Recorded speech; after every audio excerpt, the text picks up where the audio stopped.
Israel के तेल अवीव में ईरानी हमलों के विध्वंसक वीडियो सामने आए हैं और तेल अवीव में 7 जगहों पर हमलों को लेकर खबर है। रिहायशी इलाके में ईरान की कैसे मिसाइलें गिरी, उसकी एक और तस्वीर देखिए। उन्हीं में से एक रिहायशी इलाके से सीधे हमारे सहयोगी मनीष शाह भी इस वक्त सीधी तस्वीरें हमें दिखा रहे हैं, जहां पर किस तरीके से रेस्क्यू का काम किया जा रहा है। लेकिन ये एक और इलाके की तस्वीर सामने आई है, जहां बड़ी खबर यह है कि तेल अवीव में एक नहीं बल्कि 7 जगहों पर तेज हमलों को लेकर खबर और ईरानी मिसाइल ने आयरन डोम को धोखा दिया। ये एक और बड़ी खबर है, जहां मिसाइल ने अचानक रास्ता ही बदल दिया, अब निशाने पर ईरानी मिसाइल लगी। ये एक और तस्वीर, एक और बड़ी खबर, ईरान किस तरीके से मिसाइलों की वर्षा कर रहा है। मिसाइल से लगातार हो रहे वार के बीच ही 7 जगहों पर तेल अवीव में हमले को लेकर यह खबर है। ईरान के ड्रोन अटैक की एक और तस्वीर अब आपको दिखाते हैं, क्योंकि एक साथ दर्जनों ड्रोन की उड़ान को लेकर खबर, टारगेट पर यूएस बेस, इजरायली ठिकाने और तेज होते हमलों के बीच एक और तस्वीर आई है।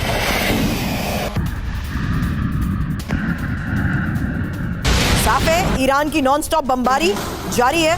और कई अलग अलग ठिकानों पर जिस तरीके से हमले हो रहे हैं।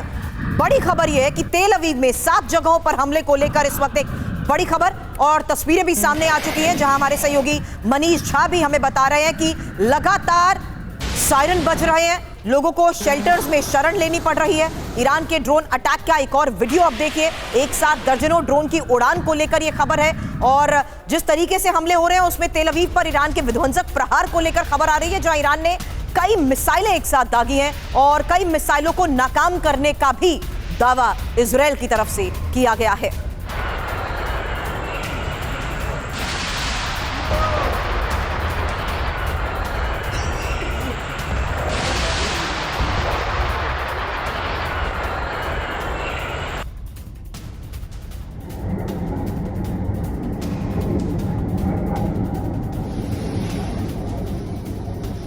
तेल अवीव में ही एक और मिसाइल गिरी, बैलिस्टिक मिसाइल से हमले को लेकर यह खबर है। इसी हमले के बाद तेज धमाके सुनाई दिए। देखिए एक और तस्वीर, तेल अवीव में एक और मिसाइल से वार।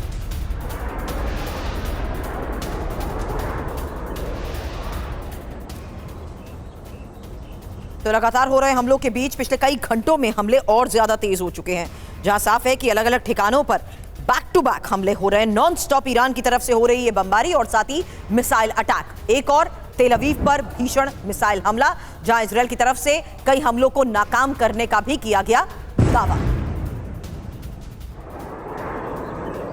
मनीष शाह हमारे सहयोगी, ईरान ने किस तरीके से कई रिहायशी बिल्डिंग्स को टारगेट किया। थोड़ी देर पहले आपने डिमोना का नाम भी लिया, क्योंकि एयरबेस के साथ साथ अभी तक फैक्ट्रीज पर लगातार हमले हो रहे थे, लेकिन अब तो रिहायशी इलाके जिस तरीके से क्षतिग्रस्त हो रहे हैं। मेरा सवाल अभी भी मनीष यही है कि आखिर किस तरीके से, पहले खासकर डिमोना में न्यूक्लियर साइट निशाने पर, अब क्या रिहायशी इलाकों को टारगेट करते हुए ईरान की तरफ से ये हमले और तेज हो चुके हैं?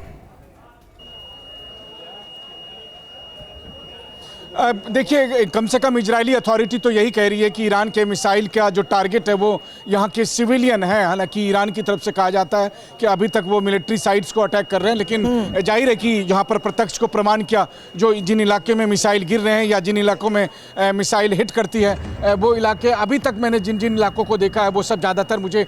या फिर कि लगभग कमोबेश सभी जो साइट्स हैं वो सिविलियन ही साइट्स दिखे। तो इससे साफ तौर पर है कि जंग की कीमत तो आम आदमी को चुकानी पड़ती है और वही चुकाई जा रही है, दोनों तरफ से चुकानी पड़ रही है। हमने देखा कि कैसे ईरान में भी जो स्कूली बच्चे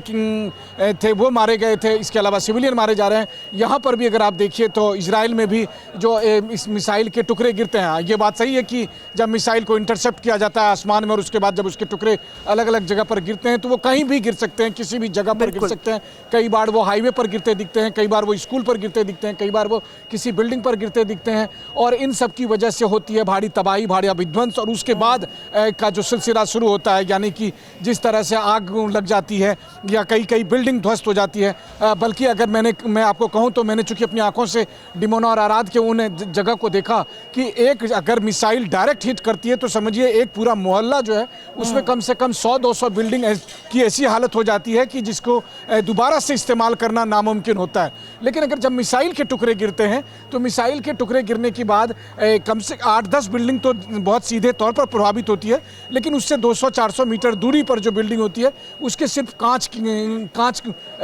इस बारे में जिक्र लगातार मनीष आपसे इसलिए भी कर रही हूं क्योंकि एक और बड़ी खबर है, आपके पास आती हूं मनीष, और ये बड़ी खबर है जहां साफ है कि किस तरीके से इजराइल पर लगातार हमले ईरान कर रहा है और सेंट्रल इजराइल में हमले का अब एक और वीडियो सामने आया है जहां ईरानी मिसाइल अटैक के बाद तेल अवीव में मची तबाही की अलग अलग जगहों से तस्वीरें सामने आ रही हैं। सेंट्रल इजराइल में हमले का ये एक और वीडियो बताया जा रहा है जहां देखिए किस तरीके से लगातार हो रहे हमलों के बीच इलाके में आग की ये तस्वीर, इलाके में खड़ी गाड़ियां आग की चपेट में और रिहायशी इमारतें पूरी तरीके से क्षतिग्रस्त। हालांकि ईरानी मिसाइल हमले में 9 इजरायली लोगों की मौत को लेकर खबर है, कई लोग घायल भी बताए जा रहे हैं।